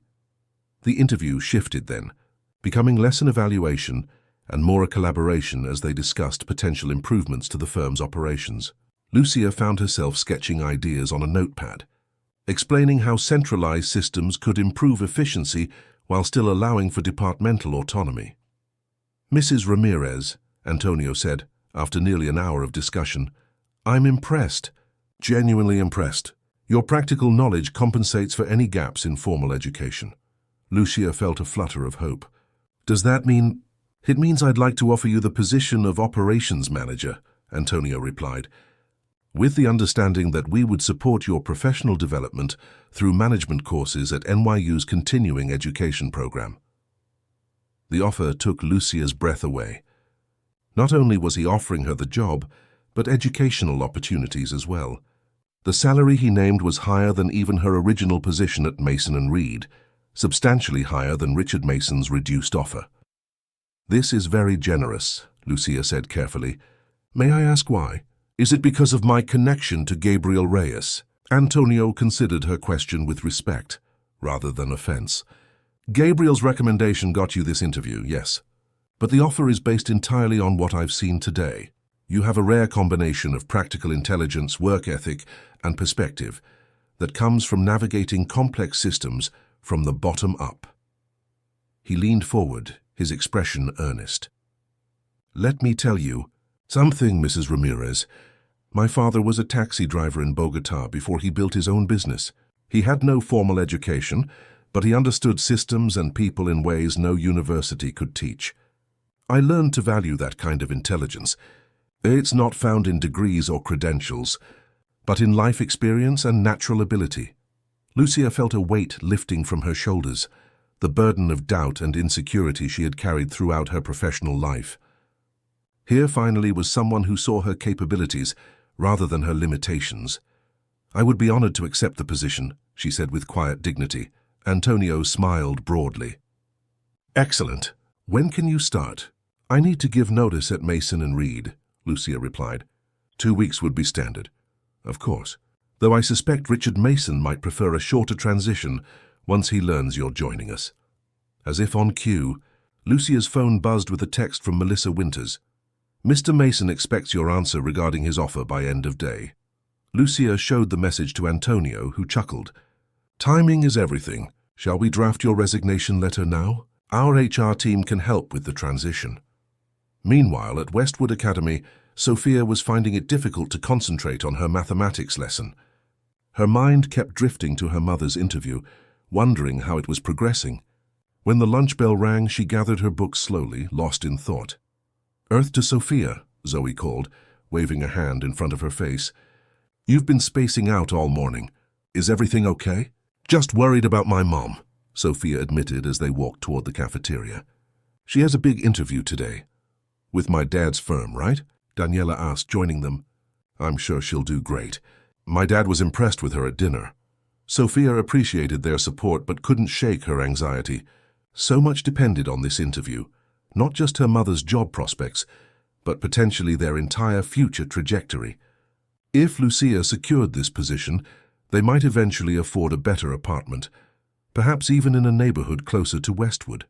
The Columbia program would be more accessible. The constant financial stress might finally ease. "Hey, scholarship girl." The sneering voice of Amber Collins cut through Sophia's thoughts. "I heard your mum's begging for a job at Torres, now that she got fired from being a secretary. What's next, cleaning their toilets too?" Sophia froze, anger and shame washing over her in equal measure. Before she could respond, Daniela stepped forward, her expression thunderous. "That's my father's firm you're talking about," she said coldly. "And for your information, Mrs. Ramirez is interviewing for an operations management position, because she's brilliant at organization. My dad specifically sought her out." Amber looked taken aback, clearly not having made the connection between Sophia's mother and Daniela's father. "Whatever," she muttered, but the confident cruelty had left her voice. "And one more thing," Daniela continued, her voice carrying enough for nearby students to hear. "My grandmother cleaned houses in Bogotá before she could afford to open her restaurant. There's no shame in honest work of any kind. The only shameful thing is looking down on people who do it. As Amber retreated, Sophia stared at Daniela in amazement. "You didn't have to do that." Daniela shrugged, but her eyes were fierce. "Yes, I did. My parents raised me to stand up to bullies. Besides, she insulted my dad's judgment by suggesting he'd hire someone unqualified." The moment solidified something in Sophia, a realization that friendship could cross the boundaries of class and background when built on mutual respect. Daniela didn't pity her or see her as a charity case. She valued Sophia for who she was and extended that same respect to Lucia. After school, Sophia found Gabriel waiting for her again, this time accompanied by Elena Vasquez. They had arranged to meet and discuss the Columbia program in more detail. "Any word from your mother?" Gabriel asked as they walked toward a nearby cafe. Sophia shook her head. "Not yet. She said she'd text after the interview." "I'm sure it went well," Elena reassured her. "Antonio Torres is an excellent judge of character and ability. He wouldn't have agreed to the interview if he wasn't seriously interested." At the cafe, a cozy establishment a few blocks from Westwood, they secured a quiet corner table. Elena placed a folder on the table, opening it to reveal materials about the Youth Legal Scholars Program. This program identifies promising students with interest and aptitude in law and related fields, Elena explained. It provides weekend workshops, summer intensives, mentorship, and eventually scholarship opportunities for college and potentially law school. Sophia examined the brochures with interest. "What exactly would I do in the program?" "Initially, you'd attend Saturday sessions focusing on critical thinking, analysis, and legal concepts presented in age-appropriate ways. As you progress, you'd be matched with mentors, law students and professionals who share your interests. There are mock trial competitions, debate tournaments, and special projects." "It sounds like a lot of work," Sophia observed. Elena nodded, not sugarcoating the reality. "It is. The program requires commitment and diligence, but it also opens doors that might otherwise remain closed." "Like what?" "Connections to universities, scholarship opportunities, internships as you get older. But more importantly, exposure to ideas and people that expand your vision of what's possible for your future." Sophia thought about this carefully. "Would I still have time for regular kid stuff, like hanging out with friends?" Gabriel and Elena exchanged glances. "That's an excellent question," Gabriel said. "The program is demanding but not all-consuming. Finding balance is important." "The truth is," Elena added, "many students in the program become friends, creating their own social circle. But yes, maintaining outside friendships and activities is encouraged. We don't want legal prodigies who can't relate to the real world." As they continued discussing the program, Sophia's phone buzzed with a text from her mother. "Got the job. Even better than we hoped. We'll tell you everything at home. So proud of you, mija." Sophia's face lit up as she showed the message to Gabriel and Elena. "She did it!" Gabriel's smile was genuine. "I had no doubt. Antonio is too smart to let talent slip away, regardless of where it comes from." Their conversation turned to practical matters, the application process for the Youth Scholars Program, scheduling an assessment, coordinating with Lucia's new work schedule. By the time they finished, Sophia had a clear picture of what the program would entail and felt ready to take the next steps. "There's one more thing I'd like to discuss," Elena said as they prepared to leave. "The program includes a family support component. We recognize that students' success is heavily influenced by their home environment. This means resources for parents as well, networking opportunities, educational workshops, access to our community of families." Sophia nodded thoughtfully. "That would be good for my mom. Sometimes I think she feels out of place in professional settings." "Many parents do, especially those from working-class backgrounds," Elena agreed. "Our goal is to create an inclusive community where everyone feels valued for their contributions." Later that evening, Lucia and Sophia celebrated with a special dinner, takeout from their favorite Honduran restaurant, a luxury they rarely indulged in. As they shared plantains and pupusas, Lucia described her interview in detail, her eyes bright with excitement and pride. "When I started pointing out inefficiencies in their system after just glancing at the organizational charts, Antonio couldn't believe it," she recounted. "He said most MBA graduates wouldn't have spotted those issues so quickly." "Of course they wouldn't," Sophia said matter-of-factly. They haven't had to navigate complicated systems with limited resources like you have. Lucia paused, looking at her daughter with surprise.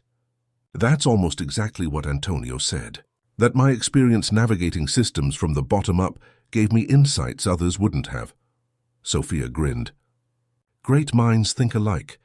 He's also enrolling me in management courses at NYU, Lucia continued. Part of my professional development plan. Can you imagine me taking university classes? I can definitely imagine it, Sophia replied with conviction. You're the smartest person I know, Mum. After dinner, they discussed the Columbia program in detail, weighing the opportunities against the commitments required. By the end of the evening, they had decided that Sophia would proceed with the application and assessment, with the understanding that they would make the final decision together based on all available information. As they cleaned up the dinner dishes, Lucia paused, a thoughtful expression on her face. Do you realize what happened here, Sophia? How one moment of courage changed everything. Sophia considered this. You mean when I spoke up about the contract? Yes, if you had stayed silent that day, none of this would be happening now. I'd still be cleaning offices. You wouldn't have met Elena. We wouldn't have connected with the Torres family. I was scared, Sophia admitted. I knew speaking up might cause trouble. But it felt wrong to stay quiet when I saw what they were trying to do to Mr. Reyes. That's integrity, Lucia said softly. Standing up for what's right, even when it's difficult. Your father would be so proud of the young woman you're becoming. The mention of her father brought a familiar ache to Sophia's heart. Do you think we'll ever hear from him again? Lucia's expression grew somber. I don't know, Mija. The immigration system is complicated, and it's been years since we had any contact. But whatever happens, we have each other.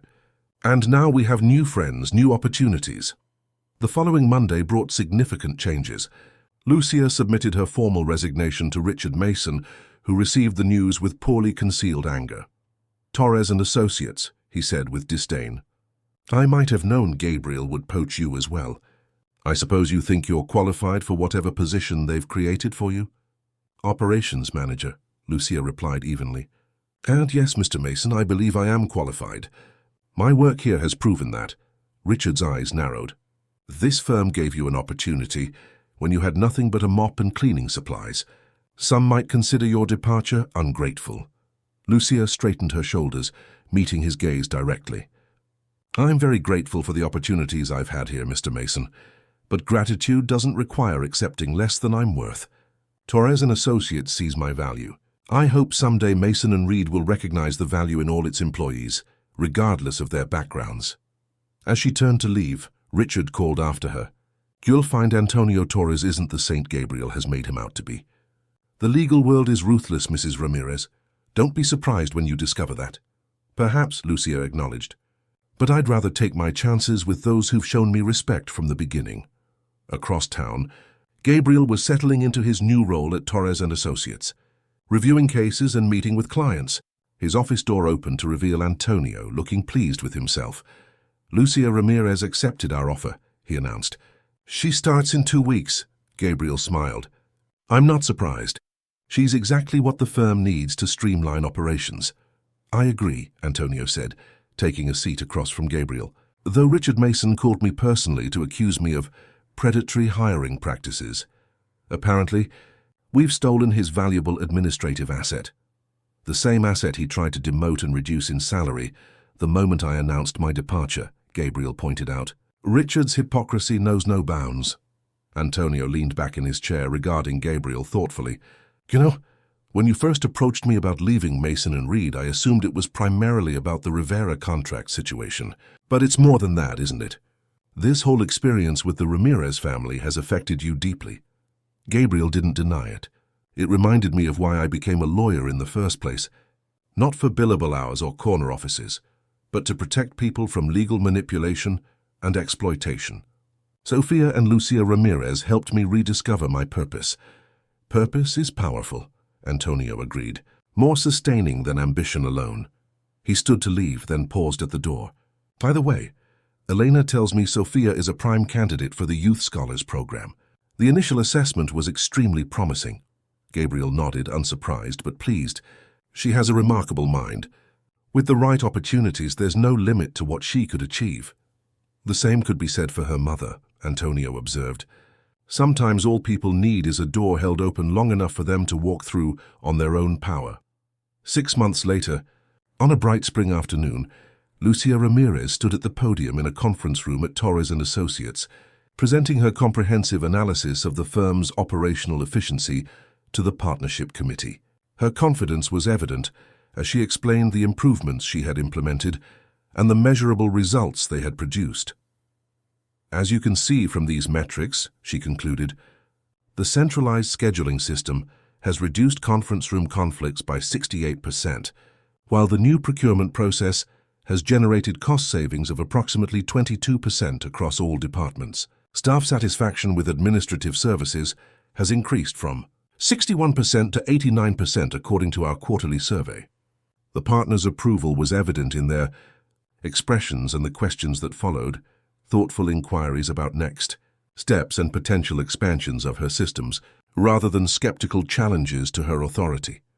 In the back of the room, Sophia watched with undisguised pride.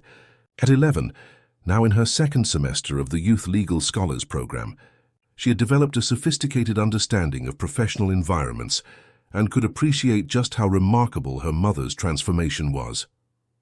Beside her sat Daniela Torres, who had become her closest friend. Their bond had deepened beyond their initial connection through their parents, built on shared interests and mutual respect. Daniela had even joined the Youth Scholars Program after seeing Sophia's enthusiasm, though she insisted it was just to try it out, rather than a serious career exploration. As the presentation concluded and the partners dispersed for their next meetings, Gabriel approached the girls with Elena Vasquez. "What did you think?" he asked Sophia. "Pretty impressive, right?" "She was amazing," Sophia replied. No one would ever guess that 6 months ago she was terrified of speaking in front of people like this. "That's what happens when natural ability meets opportunity and hard work," Elena observed. "Speaking of which, your mock trial team is preparing for the citywide competition next month, isn't it?" Sophia nodded. "We're representing a fictional client in a contract dispute. Kind of like what happened with Mr. Reyes, but with different details. Life imitating art, imitating life," Gabriel commented with a smile. Lucia joined them, still flushed with the success of her presentation. "What are you all talking about so seriously?" "Sophia's mock trial," Daniela explained. "Our team is going to crush the competition. You're on the team too?" Lucia asked, surprised. Daniela shrugged with feigned casualness. "Sophia convinced me to join. She said I have a natural talent for persuasive argument, which is just a nice way of saying I like to argue." Everyone laughed, and Gabriel checked his watch. "I have a client meeting in 10 minutes. But before I go, Antonio mentioned the possibility of a community legal clinic focusing on immigrant issues. He thought both of you might have valuable insights on how to structure it for maximum accessibility." Lucia and Sophia exchanged glances, both recognizing the significance of being consulted as experts rather than recipients of services. It was yet another indicator of how far they had come in a relatively short time. "We'd be happy to help," Lucia replied. "In fact, Sophia and I were just discussing how legal information could be better presented to Spanish-speaking communities." As Gabriel and Elena departed for their respective meetings, Lucia put her arms around Sophia's shoulders. "Who would have thought that one moment in a conference room would lead to all this?" "I knew you could do it," Sophia said simply. "You just needed the chance to show everyone else what I already knew." That evening, as they walked home together through their new neighborhood, a pleasant area closer to both Torres & Associates and Westwood Academy, Lucia reflected on the journey that had brought them here. The apartment they now rented was still modest by Manhattan standards, but it was clean, safe, and large enough for both of them to have their own rooms. More importantly, it represented stability and progress rather than mere survival. "Do you remember what Richard Mason said when I resigned?" Lucia asked as they passed a small neighborhood park. "That I would discover Antonio Torres isn't the Saint Gabriel made him out to be?" Sophia nodded. "Was he right?" "In a way," Lucia admitted. "Antonio isn't perfect. He can be demanding, impatient sometimes, but the difference is respect. Even when he's frustrated, he treats everyone with basic human dignity. That's not sainthood, it's simply decency." And that makes all the difference. As they reached their building, Sophia paused, looking up at her mother with sudden seriousness. "Mom, are you happy? Not just about the job or the apartment, but really happy?" Lucia considered the question thoughtfully. "Yes," she finally said. "Not because everything is perfect, it isn't, but because for the first time in a long time, I feel like we're moving forward rather than just holding ground. And because I get to watch you grow into an extraordinary young woman who stands up for what's right, even when it's difficult." Sophia smiled, satisfied with this answer. As they entered their building, they greeted neighbors by name. Another small but significant change in their lives. No longer anonymous figures rushing between work and home. They had become part of a community, recognized and valued.